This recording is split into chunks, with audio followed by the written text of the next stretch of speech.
7:10, please rise for the pledge.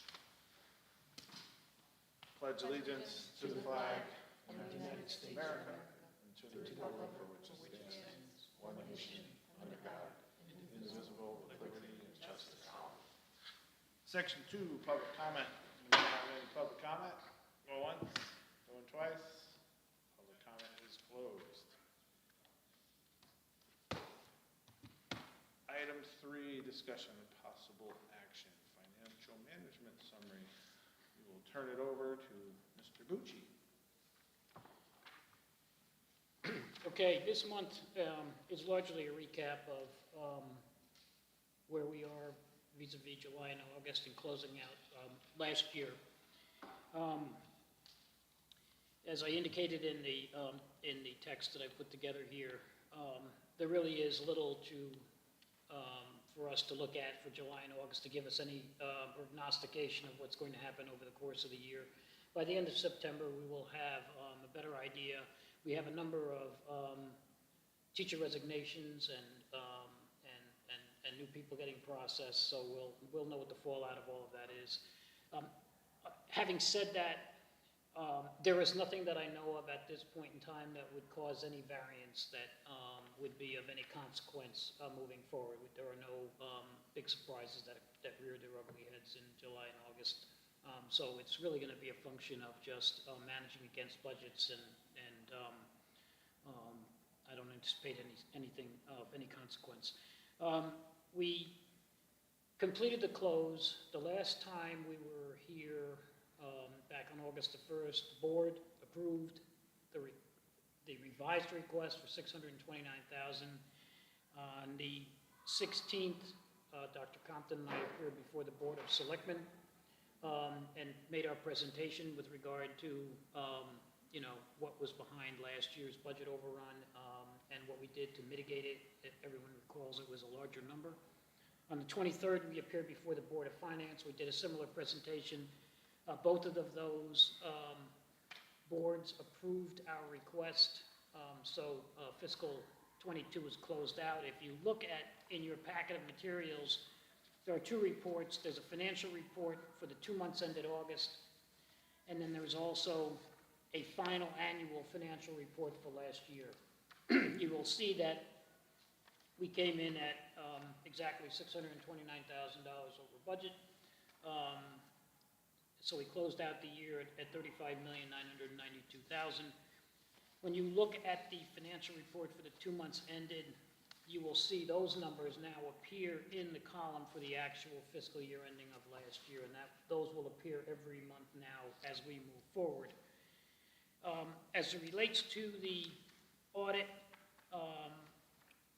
we have begun to upload documents and schedules and other information that the auditors have requested. They won't begin their field work until October. We had a preliminary planning session last month in which we talked with them about how they were going to proceed with moving forward.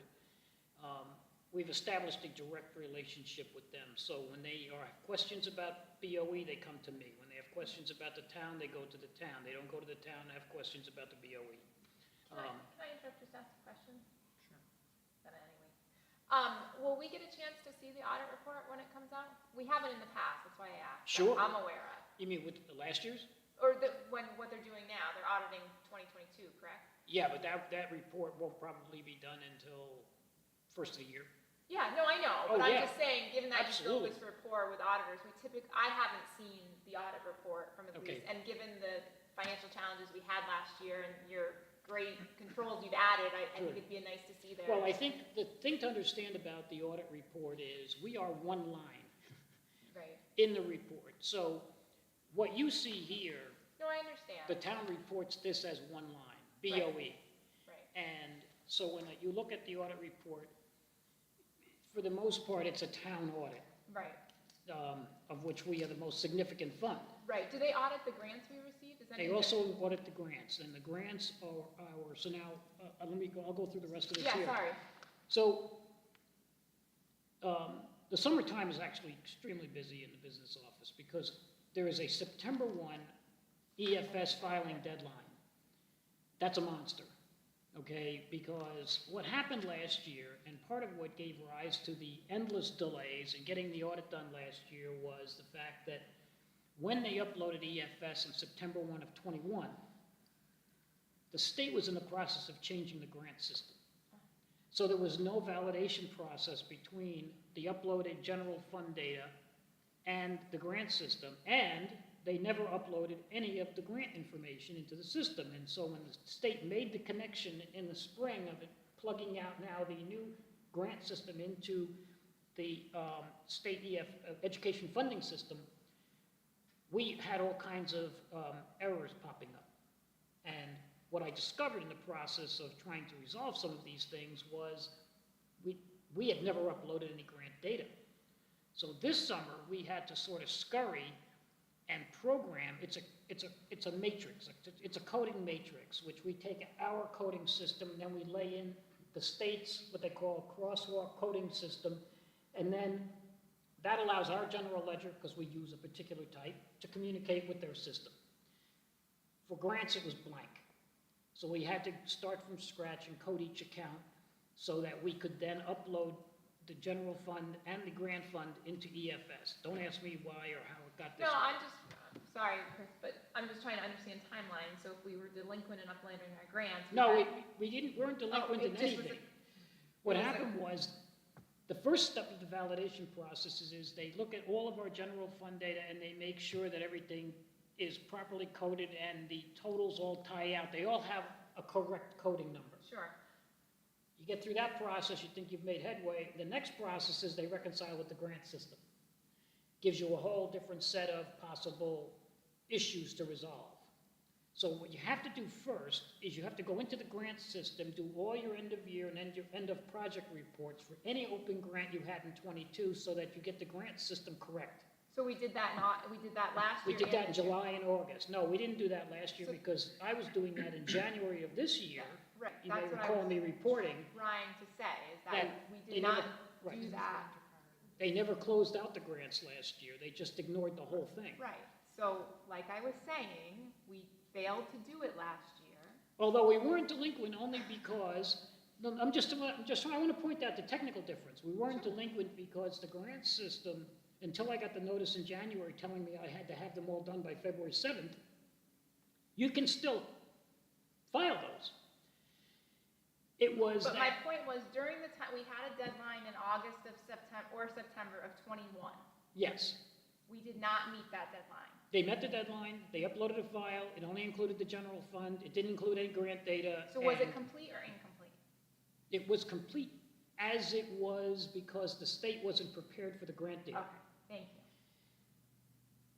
When the state then plugged the grant data in, all of a sudden, we, So the state didn't plug the grant data in? yes. Thank you for the Yes, clarification. okay. That's not So what I then- heard you say, thank you. When April or May came around and the state connected the two systems Correct. together, Okay, we started having exceptions, which we worked on resolving. And we were able to finally resolve all of them probably by May or June, okay. okay? This year, we got ahead of the game. We reconciled and closed out every grant. We then went and did our EFS. When you go through the various validation steps in EFS, you will go back to your home page and it will say your collection is ready to certify. When you get that message, it's happy time, okay? That is when you certify all of the uploaded information, it agrees to the grants. Correct. Now, if there's an adjustment on audit or whatever, that's you deal with later, but you must have it filed and certified by September 1, and we met the deadline. So do our third-party auditors use that system to help audit the books in terms of the Right. grant? They'll select grants based on either what they call a desk audit or a single audit or whatever. They'll pick grants that they're going to audit. Is there any third-party requirement in the grants we receive from the state for a third-party audit, or no? Yes, they issue a separate audited report for what they do as it relates to Okay. giving the state comfort that the And grants. that's mandated by the grant? Yes, Okay, and it's also mandated by the state as part of their actual reporting. right. So when you see an audit report, you're gonna see two reports. Yeah, I You're gonna understand. see the big one that has all the numbers in it, and then you're gonna see a separate one that talks about how we complied with the grants based on the grants they Yeah. selected. Okay. So we're all ready to roll as it relates to fiscal '22 just a question of them telling us what they want to look at and us providing them with documentation. So earlier, I'm sorry, Chris, I'll get off Good. the weeds, I apologize, this is painful, I know. When you said the audit report was a simple one-liner, because we're only a one-liner, one line in their budget, there's actually a separate audit that does the grants, right? There are funds in the audit report, one of which is the grant fund, one Yeah. of which is the Okay. school nutrition program, one of which is all of the student activity funds. Okay. Those are in separate columns as supplemental information. Okay. Chris, the reason I belabor the point is because of the challenges we had last year, so you want to I want some comfort that going to get a good audit report and that you put wonderful controls in place and all that, and that should be highlighted as part of I would hope, as part of their report, but it sounds like it's not that Yes, and detailed. I maintain an open communication with the Good. auditors.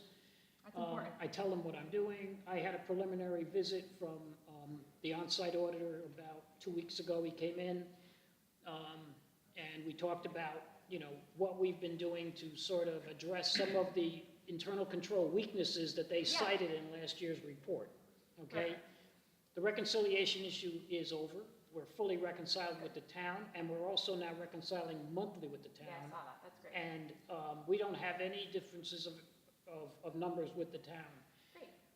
So what we're doing now, bank reconciliations, reconciling bank accounts to the general ledger, things they didn't do last, reconciling with the town every month, there isn't any reason, we're not gonna have any lingering surprises. We're doing this every month.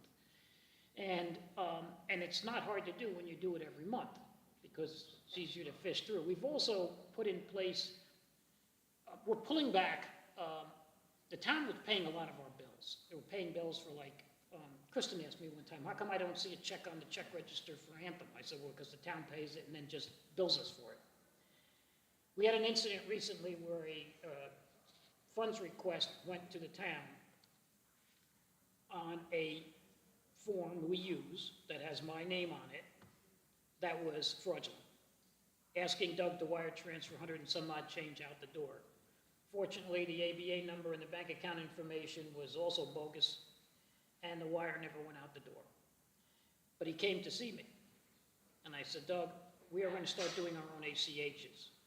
The worst possible thing that can happen is you get one of these to move money to our account, but in that case, we'll have it, and we'll give it back.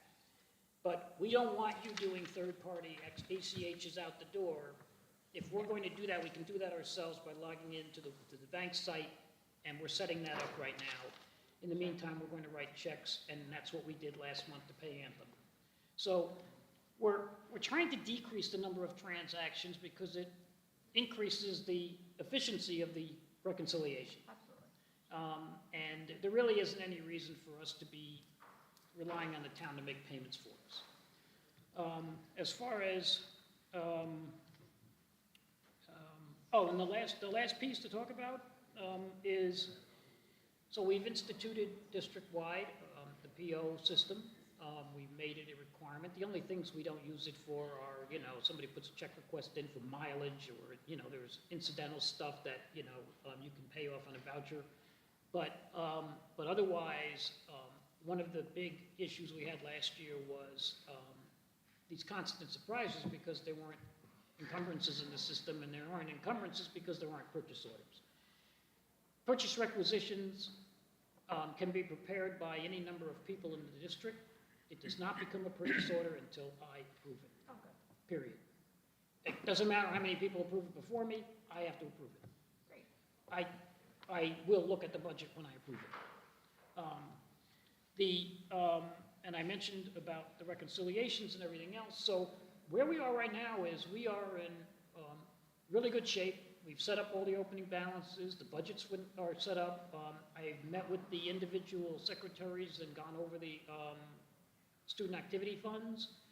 And I've also met with nutrition services to review the closeout of fiscal 22 and what they're doing going forward for fiscal 23. I'm happy to say that everything is in order. And that's my report. Thanks, Sal. Beth, do you have any additional questions? I had to, I'm sorry. No, I'm well. No, I'm good too. So I move that we recommend to the full board the approval of the September 12, 2022 financial management summary. I'll second that. Any other discussion? favor? Aye. Passes 2-0. I don't have anything because I'm not really the chairman. Anything else? You're good? All right. No, I just say that Sally, you've done a great job with all the controls and the reconciliations. It's nice to see, and I think it's gonna make us a better district and better, better budgeting and all that good stuff. So I'm excited to see how it helps the processes moving Yeah, forward. and as I was telling Chris earlier, Dr. Compton and I are going to meet with the Board of Finance October, January, and April. We're going to give them, 5-minute, 10-minute presentation Great. on where we are. It's not a matter of disclosing to them anything that I haven't previously disclosed to this board, nor do I anticipate that anything that we're going to disclose should be a surprise to anybody, because we're not in the business of surprises. So I think it will improve overall, the relationship between us and the board, and, we won't have a repeat of some of the things that have been going on here for some years. All set? All right. Move to adjourn? So moved. Second. And we got 7:26.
rise for the pledge and then remain standing after. I pledge allegiance To the flag of the United States of America and to the republic for which it stands, one nation, under God, indivisible, with liberty and justice for all. And I'd just like to have everybody stay standing for a moment of silence for 9/11.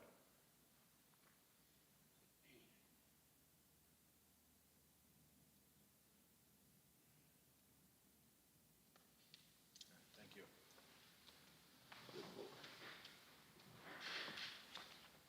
All right, before we just get started, just go around the table and introduce. Usually go to the side, so I'll start. Chris Champagne, Board Chair, and we'll go down to the left. Ed Stromell, Board Secretary. Jim Garofalo, board member. Leanne Doherty, Board Clerk. Dr. Compton, School Superintendent. Fonda Tenz, Associate Superintendent. Dr. Chris Boyle, Director of Pupil Services. Salvatore Mucci, Business Manager. Tyler Lang, Senior Student Representative. Beth Mysterious, board member. Shannon Levy, board member. Kristen Bruno, Board Member. And Mr. Derek Martin behind the scenes to make all the video possible.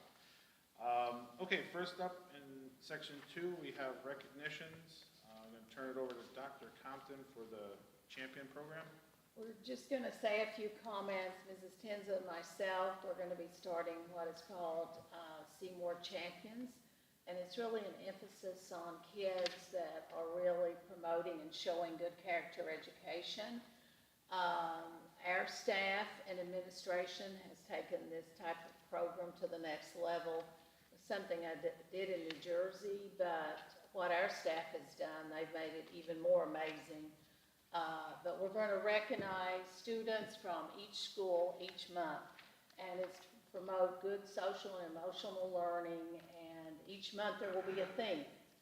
And we just feel that this is going to give other kids opportunities, not just totally academic scholars, but kids who really have empathy, who have courage, who really, we want to have kids to have empathy and just learning how to be kind to each other. So I'll let Vonda say a few comments about it, and our first honorees will be at the October meeting. Yes, they will. So we just made a copy of a few things that we have. So the first side tells you what each letter in the word champions would stand for. The administrators kind of looked and added, and we had a little subcommittee meet, and it's been put out to the administrators until Friday to kind of give a little bit more input. But these are the words we've centered on, and on the back you'll see the dates that they'll be celebrated.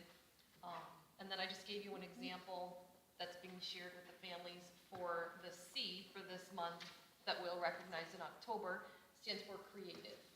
And so this gives the students, the families, some ideas of how to foster creativity and how to recognize it and how to celebrate it. So there will be several, many children at each school level that will be recognized for this particular trait.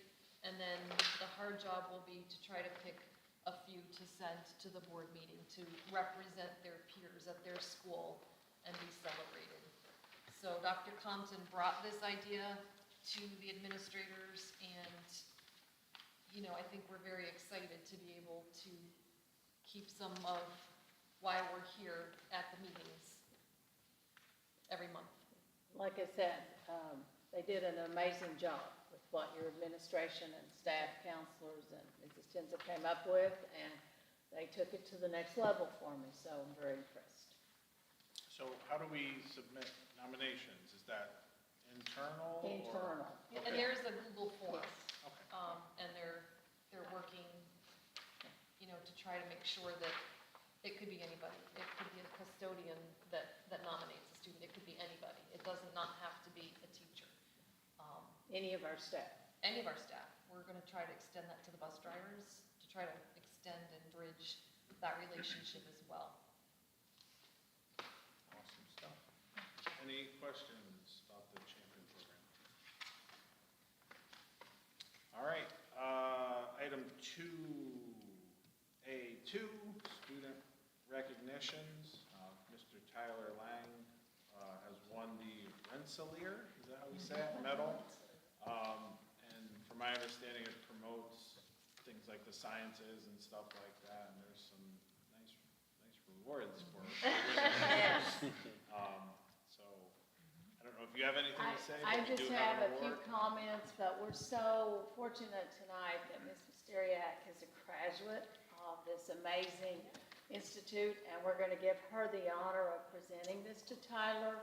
I'm just going to bring this around and let Beth look at it, because again, she attended this outstanding, which they're really noted all over the world for engineering and their math and science program. But what's so great about this is that to receive this medal, it's the oldest prize of its kind in the United States. It's awarded at more than 5,000 high schools throughout North America, Latin America, and other countries. It's such an honor. It's a merit scholarship at a value of $30,000 per year. And we are ever so honored that you were selected. But I'll let Beth, because she truly is a woman that is a graduate from there as well as a master's. So if that wasn't pressure enough, if the cash wasn't good enough, I'll pressure you in the second half of it. Well, congratulations. So we go down there for a picture. yeah, this is awesome. If you have any questions or want any arm twisting, I will be happy to do that.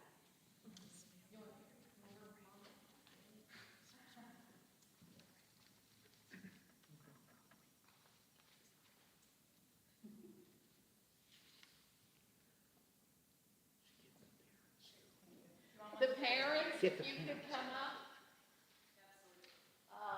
We'll also be bringing Tyler back later. I don't want to speak out of turn, but had for the Board of Ed to know, he has an outstanding SAT score. And Mr. Freud,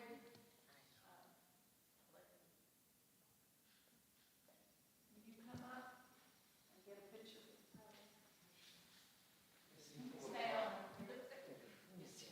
What's that?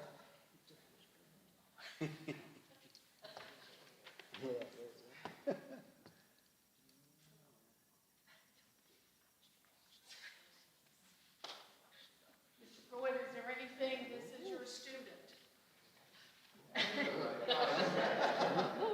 he's quite a gentleman. He is one of the, as far as the board rep, the student rep, he's the most thorough I've ever had to work for, or work with, pardon me. I don't work for you, but work with.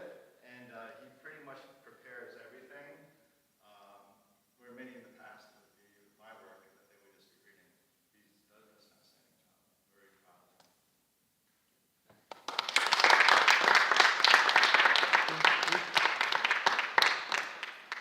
How about a speech from you? I don't know. We'll get to that. We'll get to it. I have some CABE conference discussions that I want to have with you after. You're touring this week? I went last Saturday. Okay. It was a medalist open house day, so Yep. it was nice. If you need to know where any good restaurants are, I guess. We were just speaking about it. I was just trying to convince him. I'm working on it. All right, well, congratulations, and we'll move on to item 3, public comment. Anyone from the public like to make a comment? Those are all family out there, isn't it, Tyler? Yes. Public comment going twice? 3 times? All right, public comment is closed. Item 4, we have reports. We have the committee meetings and the summer hiring report. Out of that summer hiring report, we had 24 hires, 11 transfers, and 2 of those transfers were for the new position, the inclusion facilitator coach and the career tech ed at the high school. Any questions on any of those committee reports or the hiring? All right, item 5, I'm going to remove items C and D based on our policy 3280 because they pertain to donations. So if there is any issues with item A or B, I'll accept the motion. I'll make a motion to accept the consent agenda A and B as presented. Motion by Bruno. Any other discussion? All right, hearing none. All those in favor? Opposed? Passes 6-0. Item 6, items removed from consent agenda. Item C, the donation from Connecticut Basement Systems. We have a donation of a triple safe sump pump to be used as a learning tool in the construction fundamentals course at the high school. So I would need a motion and direct the superintendent to do her thing with the donation. I'll make a motion to accept the donation via Mrs. Jennifer Dupanals of Connecticut Basement System of a triple safe sump pump and for Seymour High School, and empower the superintendent to locate it in the proper place. All right, motion by Mr. Stamello. That was Do I a have a wordy second? one. That was a wordy one. I'll second it. Second by Mrs. Nesteriak. Any other discussion?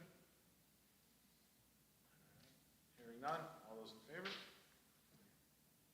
Opposed? Passes 6-0. Item D, donation from Chris Del Sol, which is a $3,000 donation, which will be matched by Sustainable CT Community Match Fund to start the All Kids Bike program at Bungay School.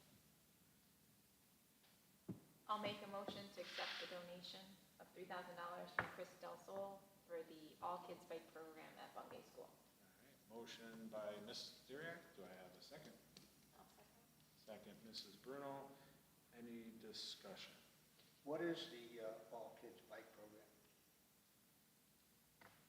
Dr. Compton? do you- Okay, technically, it's training in like how to ride safety with bicycles and everything about a bicycle. I don't have all the specific details.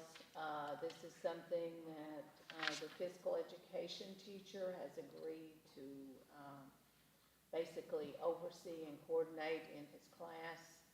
I know that Mrs. Feige and also our assistant principal, Lauren Reed, is very supportive of this. So I think it's a good program. It's the only thing we put in there was just about the donation. I can provide more detail about how we can go about implementing the program. And that's something too in regards about, how we're going to get it started. So we can come back October and give you more detail. And we just forgot to add your motion to direct the superintendent to apply that donation. Ah. That's what our board policy says. Good with that? Yep. Good with that? Okay. All right, any other discussion? All right, hearing none. All those in favor? Opposed? Abstained? Passes 6-0-0. Moving on. Yeah. I'm sorry, Tyler. Now I got fired. Did I miss? I'm sorry. Did I miss that or? Yeah, probably. All right, Tyler. Do you have a report for us today? It's a short one. Obviously with us, this is just the third week of school. Our sports are just starting up again. The first football game was a win against St. Paul by a lot. I don't know if anybody followed it, but this week kind of marks the first week where a lot of our cross-country, boys and girls, girls swimming, boys and girls soccer, and football teams are starting their competitions. So next meeting we'll have a little bit more information about that. Extracurricular activities are starting up again. We have both Student Council and National Honor Society involvement for our Pumpkin Festival this Sunday. NHS has their own program that they're doing in Student Council. We're actually teaming up with Seymour Pink this year and helping them sell some shirts that'll benefit Seymour Pink.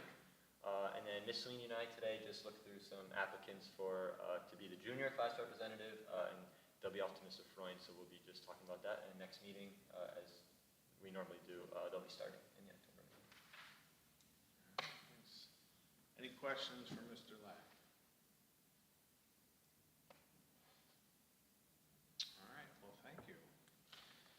All right, now we can move on to item 7, discussion and possible action First item we have up is item A, change a current unused Appendix D position.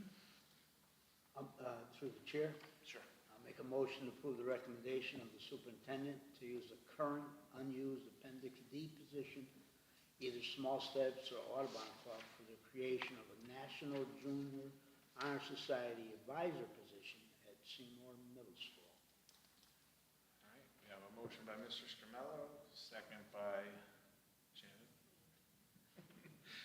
Any discussion? All right, hearing none, all those in favor? Opposed, abstentions, passes 6-0-0. I love that one. Okay, item 7B, contract revision of the school security officers, B1 and B2, Kevin Pimpinelli and Ronald Bernard, just changing a couple things on their contract. I'd like to apologize for that, but we revised it, and what I've presented tonight in the packet is good. And a nice meeting. And I get a motion to approve the contracts of Kevin Pimpinelli and Ronald Bernard. I'll make a motion to approve the recommendation of the superintendent to update the 2022-2023 contract of school security officer Kevin Pimpinelli to include the recommended revisions. Okay, motion by Mrs. Stariak, second by Mrs. Levy. Any other discussion? All right, hearing none, all those in favor? Opposed, passes 6-0-0. And then Mr. Bernard. I'll make a motion to approve the recommendation of the superintendent to update the 2022-2023 contract of school security officer Ronald Bernard to include the recommended revisions. Motion by Mrs. Stariak, I'll second. second Mr. Scarmello. Any discussion? All right, hearing none, all those in favor? Opposed? Abstention passes 6-0-0. Next up, we have a team of one from Ansonia High to have two students swim on the girls' swim team. I'll make a motion to approve the recommendation of Athletic Director Mr. DeStacy to approve the request from Ansonia High School to include Caroline Morelli and Melanie Vasquez as a team of one with the Seymour High School girls swim team for the 2022-2023 season. All right, motion by Mr. Scarmello, second Mrs. Bruno. Any discussion? I wish they would change that from a team of one when you got two, but that's the CIAC. Because you can do up to three, Right, yeah. which is crazy. They still call them team of one. Team of one, Yeah. that makes no sense. I thought that was a mistake. I didn't know why they were calling it that. I have Okay, I'm no glad you clarified it. And I guess I blew my chance while I was doing that to change that. Yeah, because there's a mistake here. I didn't, Yeah. thanks for updating me, Mr. Stamolo. You told me that, I think that was when I first Yes. joined the board, Yeah. the first thing I ever voted on. Yeah. All right, any other questions, discussion? All right, hearing none, all those in favor? Opposed, passes 6-0-0. Item D, K policy audit. So we met as a policy committee at 6 today, and the recommendation was to send to the full board for approval the K policy audit for all of our policies. 2008, right? 2008. 2008 was the last time Yeah. we had done a policy revision. Cost was $10,800, but it's a Yep. top to bottom complete review of the policies. So I would entertain a motion for that. Jan, I'd like to make a motion to approve the recommendation of the Seymour Board of Education Policy Committee to approve the hiring of CAVE Policy Services to conduct a full policy audit for Seymour Public Schools policies in the amount of $10,800. all right. I'll Motion second. by Mrs. Levy, second by Ed. Any other discussion? Is there a time, like how long do you think this will take? Is it go at our pace? Is it go at their pace? Is there any guidance in terms of timeline?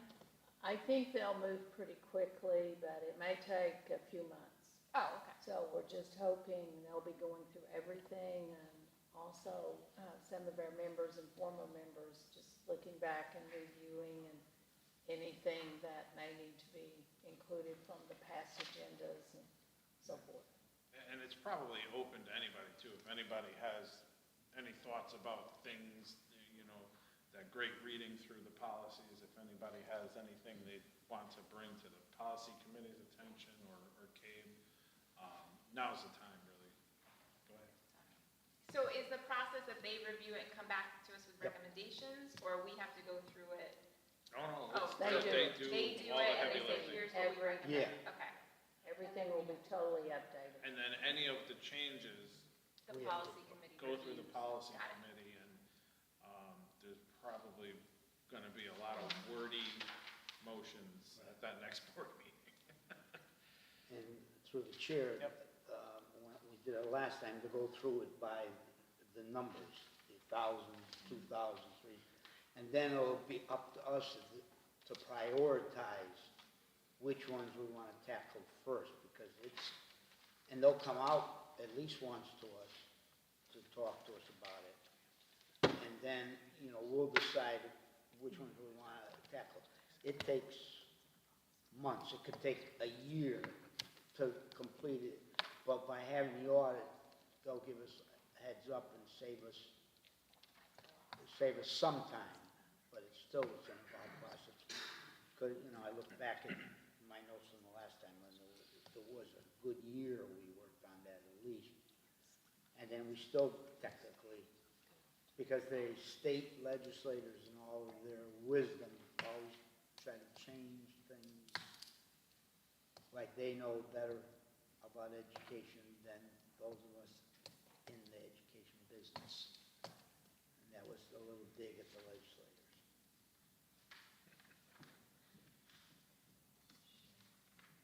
All right. Anything, do we vote on that? No, we didn't No. vote. No, okay. Anything else? Any other questions? All right, all those in favor? Opposed? Abstentions? Carried 6-0-0. Finally, item 7E, create a part-time position, part-time athletic trainer for the high school for the 2022-2023 school year. I'll make a motion for the recommendation of the athletic director, Mr. DeStacy, to create a position of part-time athletic trainer at Seymour High School for the 2022-2023 school year. All right, motion by Mr. Stramello. Do I have a second? I'll second it. Second, Mrs. Listeriak. Any discussion, questions? Beth? Do we have a job description or how? Yes. Okay. It was in the packet. It's in there. So we had done the RFP, Yep. and is this in addition to? Yes. Yes. Because the need is greater, that we can do that? The need is greater, and they're not there every day. I don't know, Mr. Stacy, if you're Stacy, prepared would you like to? to address that? It's a Sure. situation where with a 17 different sports program, and we did grant approval with their private contracted company, but in regards with some of the needs about wrapping and different things, so would you just kind of explain the need? Sure. In order for an athletic trainer position to be truly effective at the high school level, we need consistency. And this would promote a day-to-day consistency, whereas the current service provider that we have is not able to be here every day. And fiscally, we're budget-wise, over the course of the whole year, would not be able to accommodate how much time we need that trainer to be here. So what would happen is this would be the in-house consistency that we need to get kids cleared from concussions, to do the wrapping and things like that. And then our service provider would then be called in for extended amounts of time and for whole event coverage. Thanks. Anyone else have anything for Mr. Stacy? Is this new for this year, and what's changed since last year? It would be new, just the need is greater. So, for instance, if a student athlete is coming back from a concussion, they have to go through a 5-phase protocol. And with the way that our current trainer schedule is, they're not here every day to do those evaluations. So that's just one of the reasons why we came forward with this. Right, and don't forget, and correct me if I'm wrong, but if you miss a practice, then you would have normally made practice, but the trainer wasn't there, and the next day or that afternoon, there's a game you're not Correct. playing. Correct. Thanks to Ms. Schmell for clearing that up for me. And I remember from the fall sports meeting, we have a lot of athletes in the fall this year. Yes, We're we close to 200, right? Yes. We also, and I don't want to speak out of turn, but this position existed in 2016. Faculty member had the certification and did this. Yes. We actually checked payroll to see pretty much what the amount of money was, but we thought the fair and equitable thing, also sent this on for the attorney too, to get his clearance and support. And we wanted to make sure it was the same hourly rate, so that somebody wouldn't get paid more than the other person. But I guess we're pretty lucky that we have to post it 5 days at least, but we're lucky that somebody in the district has a certification. It's worth it. And through a chair, if I could add also, and as you could see, we only got the one bid, which kind of tied our hands also, because if we had other bids, then we could do some negotiating between the companies and say, we want X, Y, and Z, and, what are you gonna do for us? And we are lucky to have an in-house staff member who is a certified athletic trainer, who teaches for us. Jim? Is this a boilerplate job description, or did we create this for this particular position? But we just created it just for this particular position, because it doesn't include everything. It's just for this particular part. Okay, so it's unique to Seymour. Yes. We did compare some other athletic trainer job descriptions. Region 16 has an excellent one, but we just tried to tweak it specifically for this. Okay.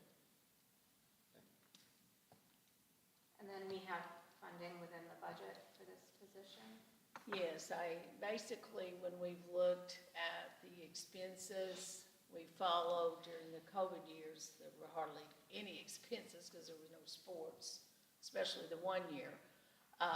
Technically, last year it ran around 22,000, and with this addition, we're not sure how many hours, they get paid by the hour.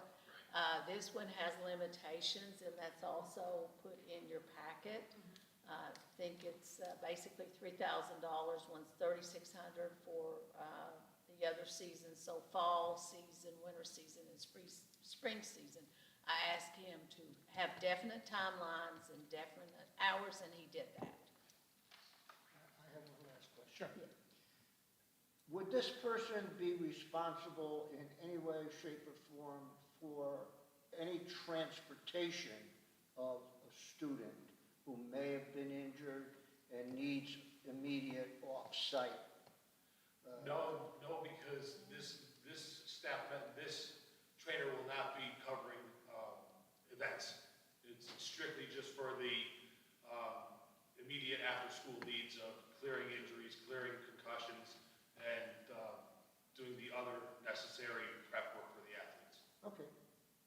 Only as an emergency backup, like for a football game, which we're required to have at the 4 games. Right. And if something happens, they couldn't cover, this one could be an emergency, but that's it.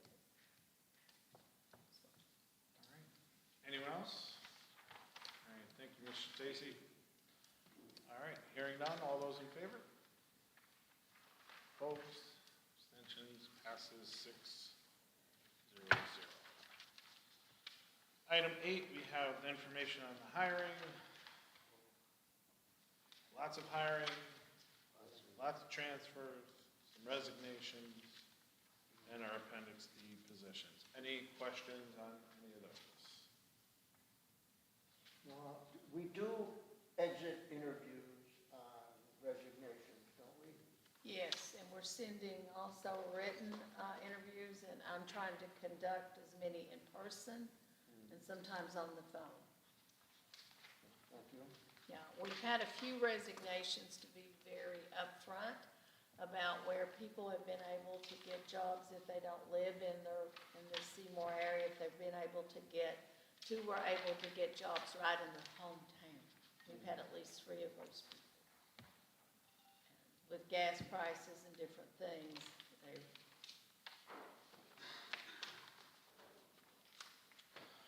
All right. Anything else? You want to go? yeah. Is that what it is?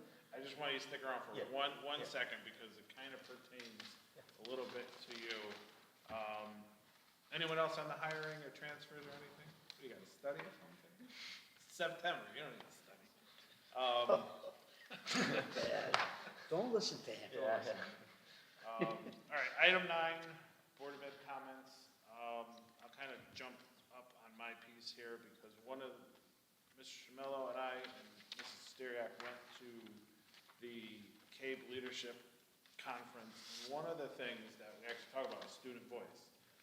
We had 2 female students that spoke for probably an hour, going through a myriad of all different kinds of things.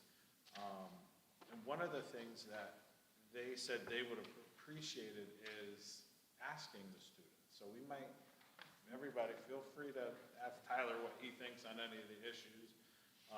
We know he can't vote or whatnot, but, you know, it's a good opportunity for that. And another thing that they had talked about was possibly, and I saw Mr. Freund left, but for those that are interested in political science and stuff like that, I guess that falls in this realm, to have one student from each, assigned to each one of our subcommittees. So that could be something that we can talk about.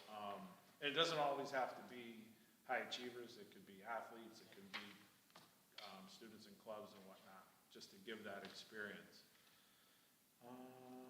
And if I could piggyback on that, and it'll allow more input from the students at the level where there's more discussion, because usually at this level, you can see there's less discussion.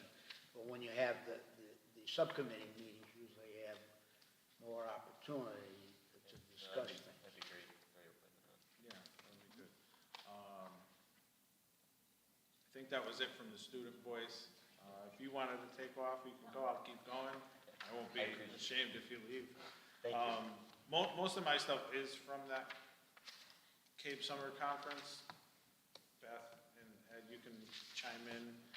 We did hear Charlene Russell Tucker speak in the beginning. It was okay. That's the Commissioner of The Education. Commissioner of Education, I'm sorry.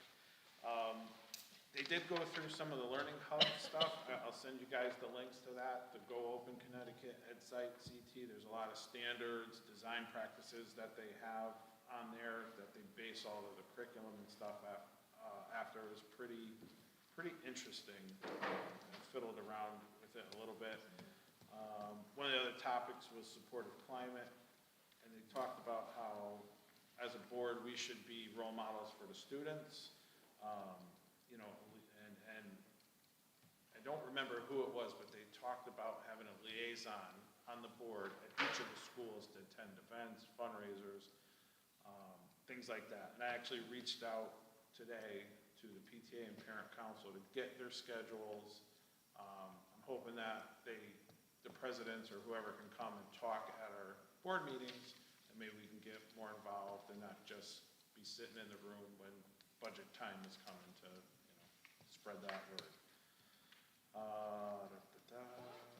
They did talk, all this talk about policy, they did mention when we write policies, they should be written in positive and not negative ways. So, when something, don't have the policies written as a result of something negative. They should be more of have a positive read to them. Invite legislators to Board of Ed meetings. I've reached out. I have not heard back. We did talk about some school safety stuff, systematic checking of the doors, which I think we pretty much do. I won't speak for Ed or Beth, but what I did notice at that conference was that we do a lot of the things that they said we should have been doing. So I think in a grand scheme of things, Seymour does a lot of things that they were suggesting we do. And I really think that we're kind of ahead of the curve on a lot of the stuff. Hearing other board members talk, right? It was like, oh, we do that, what do we, yeah. So it was really, really nice to know we're doing some stuff right around here. So that's it, enough babbling from me. Start down with Beth, anything? Shannon? Mrs. Bruno? I would like to, as chair of the liaison committee, wish a happy belated Labor Day to all of our bargaining units that make up our workforce.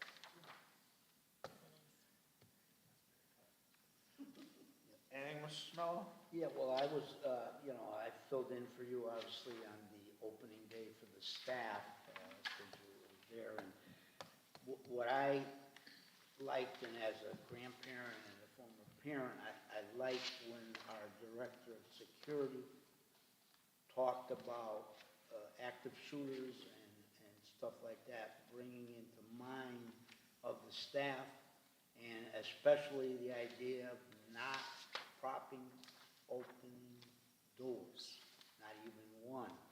And it was good for that to be heard the very first day, and strongly, without being,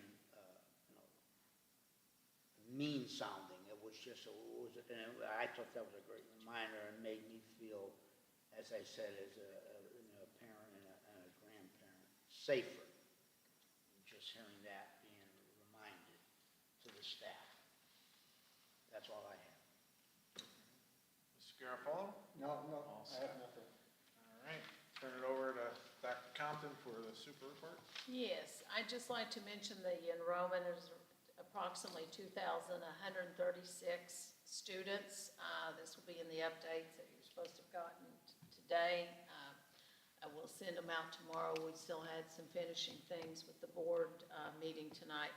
We approximately have at Bungay 450 kids, Chatfield or Presti 581, Seymour Middle School 488, and Seymour High School 617 students. I would just like to reiterate what Mr. Stramello said. Our opening day was great on August the 29th. Our teacher of the year, Mrs. Mallory, gave a phenomenal speech about energy and about positive attitude. Our theme was the energy bus. We do have energy books for each of you. And I would just like to just tell you that it was very motivational. We had a really good morning. Everybody seemed to be happy and energized. And again, like Mr. Stramello emphasized, it was great to really talk about school safety. So Mr. Kern's done a great job. Also, our chief of police was there as well, and our entire staff. So it was a wonderful morning and a good way to get started. Our opening day on August the 31st, 13 buses rolled with All-Star, and it overall was basically a good, smooth morning. I do want to just individually say a great job with our school principals, our assistant principals, our central office administration, and all of our assistants and the complete staff from everybody, from food service, just everybody was a united team. So we had a great opening day. The kids seemed to be happy. They seemed just very thrilled to be back. You had a few cries in kindergarten, but other than that, it was okay. So we had, like I said, just a good week. The second day was professional development. Mrs. Tins is going to be doing a report in November about professional development, instructional practices, things that we're doing, and in regards to pacing guides and other things in line with curriculum. So, like I said, we had a good morning. That was a great day.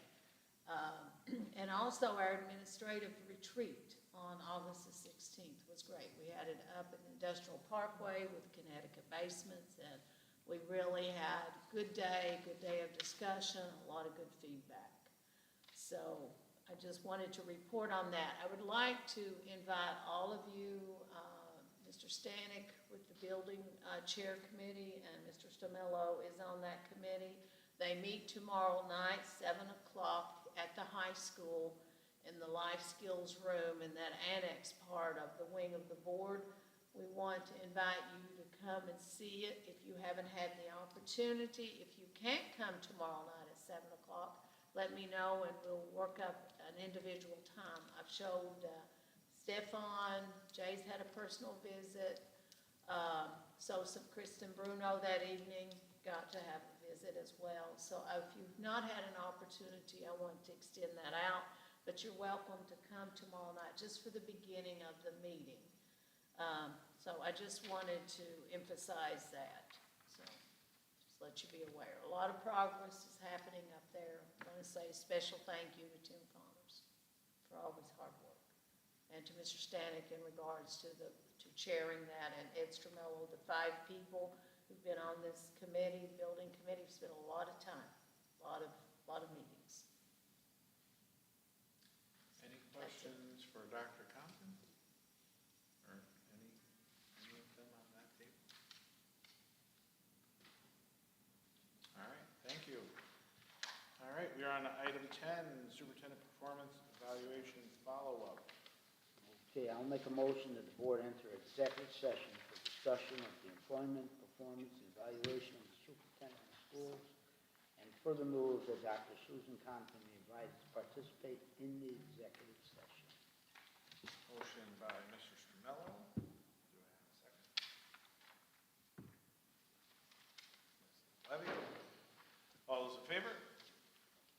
Opposed? Passes 6-0.